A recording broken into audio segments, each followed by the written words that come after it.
Hi friends, ಎಲ್ಲರೂ ಹೇಗಿದ್ದೀರಾ? I hope ಎಲ್ಲರೂ ಚೆನ್ನಾಗಿದ್ದೀರಾ ಅಂತ ಹೇಳಿ ಭಾವಿಸ್ತಾ ಇವತ್ತಿನ ವ್ಲಾಗ್ ಕಡೆಗೆ ಬೇಗ ಹೋಗೋಣ ಬನ್ನಿ. ಹೊಸ ದಿನ ಎಲ್ಲರಲ್ಲೂ ಹೊಸತನವನ್ನು ತರಲಿ, ನಗುಮುಖದಿಂದ ಇವತ್ತಿನ ದಿನವನ್ನು ಆರಂಭಿಸೋಣ ಬನ್ನಿ. ಇವತ್ತು ಏನು ಸ್ಪೆಷಲ್ ಅಂದರೆ ವಾಟರ್ಮೆಲನ್ ಮಿಲ್ಕ್ ಶೇಕನ್ನು ಮಾಡ್ತಾಯಿದ್ದೀನಿ. ವಾಟರ್ಮೆಲನ್ ಮಿಲ್ಕ್ ಶೇಕ್ ಮಾಡೋದಕ್ಕೆ ನಾನಿಲ್ಲಿ ವಾಟರ್ಮೆಲನ್ನ ತೊಗೊಂಡಿದ್ದೀನಿ. ಸಣ್ಣದಾಗಿ ಕಟ್ ಮಾಡಿಕೊಂಡು ಮಿಲ್ಕ್ ಮೇಡನ್ನು ಆ್ಯಡ್ ಮಾಡಿಕೊಂಡು ಅದಕ್ಕೆ ಒಂದೇ ಒಂದು ಸ್ಪೂನ್ ಶುಗರನ್ನು ಆ್ಯಡ್ ಮಾಡ್ಕೊಂಡಿದ್ದೀನಿ. ಹಾಗೆ ಡ್ರೈ ಫ್ರೂಟ್ಸ್ನ ಹುರ್ಕೊಂಡು ಪೌಡರ್ ಮಾಡಿ ಇಟ್ಕೊಂಡಿದ್ದೆ, ಅದನ್ನು ಹಾಕ್ಕೊಂಡಿದ್ದೀನಿ.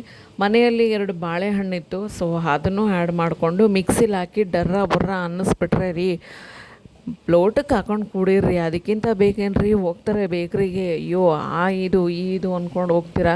ನಿಜವಾಗ್ಲೂ ಮನೆಯಲ್ಲೇ ಮಾಡ್ಕೊಳ್ಳಿ. ಅದೇ ರೆಸಿಪಿ ಎಲ್ಲ ತುಂಬ ಚೆನ್ನಾಗಿರುತ್ತೆ, ಆರೋಗ್ಯನೂ ಇರುತ್ತೆ ಮತ್ತು ಹೈಜಿನಿಕ್ ಆಗಿರುತ್ತೆ. ಸೊ ನೆಕ್ಸ್ಟು ತೋಟದ ಹತ್ರ ಎಳ್ನೀರು ಕುಡಿಯೋಣ ಅಂತೇಳಿ ಬಂದ್ವಿ. ಅಲ್ಲಿಗೆ ಬಂದಾಗ ನಮ್ಮಪ್ಪ ಅಮ್ಮ 2 ವರ್ಷ ಆಗಿರಬೇಕು ಅನಿಸುತ್ತೆ ಈ ಗಿಡಗಳನ್ನ ಬೀಜಗಳು ಹಾಕಿದ್ದು. ಅಡಿಕೆ ಕಾಯಿ ಬರುತ್ತಲ್ವ, ಸಿಪ್ಪೆ ಸಮೇತ ಹಾಕಿ ಮಣ್ಣಲ್ಲಿ ಊರಿದ್ರು ಅವರು. ಅದು ಎಷ್ಟು ಚೆನ್ನಾಗಿ ಬಂದಿದೆ ನೋಡಿ, ತುಂಬ ಚೆನ್ನಾಗಿ ಬಂದಿದೆ ಗಿಡಗಳು. ಈಗ ಅದನ್ನು ತೋಟದಲ್ಲಿ ಮಧ್ಯೆ ಹಾಕೋತಾರೆ.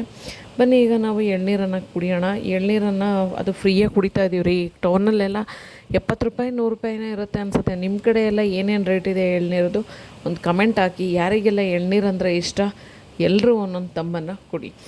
ಸೊ ನೋಡಿ, ಎಳ್ನೀರನ್ನು ಕುಡಿತಾ ಇದ್ದೀವಿ. ಎಳ್ನೀರನ್ನು ಕುಡಿಯೋದಕ್ಕೆ ನಾವು ನ್ಯಾಚುರಲ್ ಸ್ಟ್ರಾವನ್ನು ಬಳಸ್ತಾ ಇದ್ದೀವಿ. ನ್ಯಾಚುರಲ್ ಸ್ಟ್ರಾ ಅಂದರೆ ಬೇರೆ ಇನ್ನೇನಿಲ್ಲ, ಕ್ಯಾಸ್ಟರ್ ಆಯಿಲ್ ಅಂತ ಗೊತ್ತಿರುತ್ತೆ ನಿಮಗೆಲ್ಲರೂ. ಅದನ್ನು ಕನ್ನಡದಲ್ಲೇ ನಾವು ಎಣ್ಣೆ ಹಳ್ಳೆಣ್ಣೆ ಅಂತ ಹೇಳ್ತೀವಿ. ಆ ಗಿಡದ ಎಲೆಯ ಭಾಗದ ತೊಟ್ಟು ಇದು ನೋಡಿ, ಇಷ್ಟುದ್ದ ಇರುತ್ತೆ, ಒಳಗಡೆ ತೂತಿರುತ್ತೆ. ಸೊ ಹಾಗಾಗಿ ಸ್ಟ್ರಾಗಾಗಿ ಬಳಸ್ತೀವಿ. ಈಗ ನನ್ನ ಮಕ್ಕಳು ಸಂಜೆ ಸ್ನ್ಯಾಕ್ಸ್ ಬೇಕು ಅಂತಿದ್ರು, ಅದಕ್ಕೆ ರೆಡಿ ಮಾಡ್ಕೋತಾ ಇದ್ದೀನಿ. ಖಾರ ಬಿಸ್ಕೆಟ್ ಮಾಡೋಣ ಅಂತೇಳಿ ನೋಡಿ. ಫಸ್ಟು ಸಾಂಬಾರು ಸೊಪ್ಪನ್ನು ಸಣ್ಣದಾಗಿ ಕಟ್ ಮಾಡ್ಕೋಬೇಕು. ಸಬ್ಸಿಗೆ ಸೊಪ್ಪನ್ನು ಸಣ್ಣದಾಗಿ ಕಟ್ ಮಾಡ್ಕೋಬೇಕು. ಒಂದೇ ಒಂದು ಈರುಳ್ಳಿಯನ್ನು ತೊಗೊಂಡಿದ್ದೀನಿ, ಅದನ್ನು ಸಣ್ಣದಾಗಿ ಕಟ್ ಮಾಡಿಕೊಂಡು ಹಸಿರು ಮೆಣಸಿನ್ಕಾಯನ್ನು ಸಣ್ಣದಾಗಿ ಕಟ್ ಮಾಡ್ಕೊಂಡು ಇಟ್ಕೊಂಡಿದ್ದೀನಿ.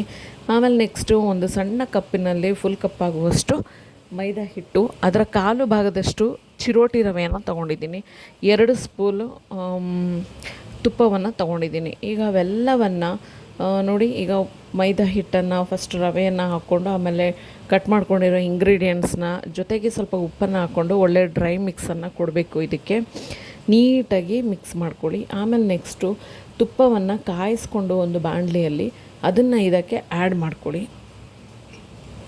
ನೋಡಿ, ನೀಟಾಗಿ ತುಪ್ಪವನ್ನು ಹಾಕಿದ್ಮೇಲೆ ನೀರು ಹಾಕ್ಕೊಂಡು ಸ್ವಲ್ಪ ನೀಟಾಗಿ ಈ ಹದದಲ್ಲಿ ಕಲಿಸ್ಕೋಬೇಕು. ತೀರಾ ಗಟ್ಟಿಗೂ ಮಾಡ್ಕೋಬೇಡಿ, ತೀರಾ ತೆಳ್ಳಗೂ ಮಾಡ್ಕೋಬೇಡಿ, ಒತ್ತೋದಕ್ಕಾಗಲ್ಲ.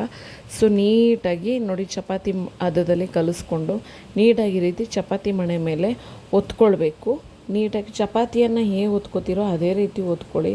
ತುಂಬ ದಪ್ಪನೂ ಬೇಡ, ಸಣ್ಣನೂ ಬೇಡ, ತೋರಿಸ್ತಾ ಇದ್ದೀನಿ ನೋಡಿ, ಆ ರೀತಿ ಇರಬೇಕು. ನೀಟಾಗಿ ಒತ್ಕೊಂಡು ಈ ರೀತಿ ಸ್ಕ್ವೇರ್ ಶೇಪಲ್ಲಿ ಕಟ್ ಮಾಡ್ಕೊತಾ ಇದ್ದೀನಿ. ನೆಕ್ಸ್ಟು ಕಾದಿರುವಂತಹ ಎಣ್ಣೆಯಲ್ಲಿ ಅದನ್ನು ಬಿಡಬೇಕು. ಎಣ್ಣೆ ಕಾದಿದೆಯಾ ಅಂತೇಳಿ ಚೆಕ್ ಮಾಡಿಕೊಂಡೆ, ಕಾದಿದೆ ಎಣ್ಣೆ. ಸೊ ಈಗ ಆ ಬಿಸ್ಕೆಟ್ಗಳನ್ನ ಎಣ್ಣೆಯಲ್ಲಿ ಬೇಯಿಸೋದಕ್ಕೋಸ್ಕರ ಬಿಡ್ತಾಯಿದ್ದೀನಿ. ನೋಡಿ, ಒಂದೊಂದೇ ಬಿಡಬೇಕು. ಗೋಲ್ಡನ್ ಬ್ರೌನ್ ಬರುವವರೆಗೂ ಅದನ್ನು ಬೇಯಿಸಬೇಕು. ಚೆನ್ನಾಗಿ ಗೋಲ್ಡನ್ ಬ್ರೌನ್ ಬರೋವರೆಗೂ ಬೇಯಿಸ್ಕೊಂಡು ಕಾಫಿ ಜೊತೆಗೆ ಸಂಜೆ ಟೈಮಲ್ಲಿ ತಿಂತಾಯಿದ್ರೆ ಆಹಾ ಹೆಂಗಿರುತ್ತೆ ಗೊತ್ತೇನ್ರಿ, ಸಖತ್ತಾಗಿರುತ್ತೆ. ಮಾಡ್ಕೊಳ್ರಿ, ಮನೇಲಿ ಒಂದು ಸಲ ತಿನ್ಕೊಳ್ರಿ. ಹೆಂಗಿತ್ತು ಅಂತ ಹೇಳ್ಬಿಟ್ಟು ಒಂದು ಕಮೆಂಟ್ ಹಾಕ್ರಿ, ಇನ್ನೇನು ಬೇಡ ರೀ. ಎಷ್ಟು ಚೆನ್ನಾಗಿರುತ್ತೆ ಗೊತ್ತೇನ್ರಿ, ಬಿಲೀವ್ ಮೀ, ಒಂದು ಸಲ ಮಾಡ್ಕೊಂಡು ತಿನ್ನಿ. ಚೆನ್ನಾಗಿಲ್ಲ ಅಂದರೆ ನನಗೆ ಮೆಸೇಜ್ ಹಾಕ್ರಿ, ಯಾಕೆ ಸರಿಯಾಗಿ ಬರಲಿಲ್ಲ, ನಾನೇ ನಿಮ್ಮ ಮನೆಗೆ ಬಂದುಬಿಟ್ಟು ಮಾಡಿಕೊಡ್ತೀನಿ. ತುಂಬಾ ಚೆನ್ನಾಗಿರುತ್ತೆ, ಹೆಲ್ದಿಯಾಗಿರುತ್ತೆ, ಸಖತ್ತಾಗಿರುತ್ತೆ. ನಿಮ್ಮ ಮನೇಲಿ ಮಕ್ಳಿಗೆ ಮಾಡಿಕೊಡಿ. ಈಗಂತೂ ಸಮ್ಮರ್ ಅಲ್ವಾ, ಮಾಡ್ಕೊಳ್ಳಿ, ತಿನ್ಕೊಳ್ರಿ. ಇದೇ ರೀತಿಯಾದಂತಹ ಹೆಲ್ದಿ ಆ್ಯಂಡ್ ಇಂಟ್ರೆಸ್ಟಿಂಗ್ ರೆಸಿಪಿಗಾಗಿ ನನ್ನ ಚಾನಲನ್ನು ಸಬ್ಸ್ಕ್ರೈಬ್ ಮಾಡಿ. ಬಾಯ್, ಟೇಕ್ ಕೇರ್.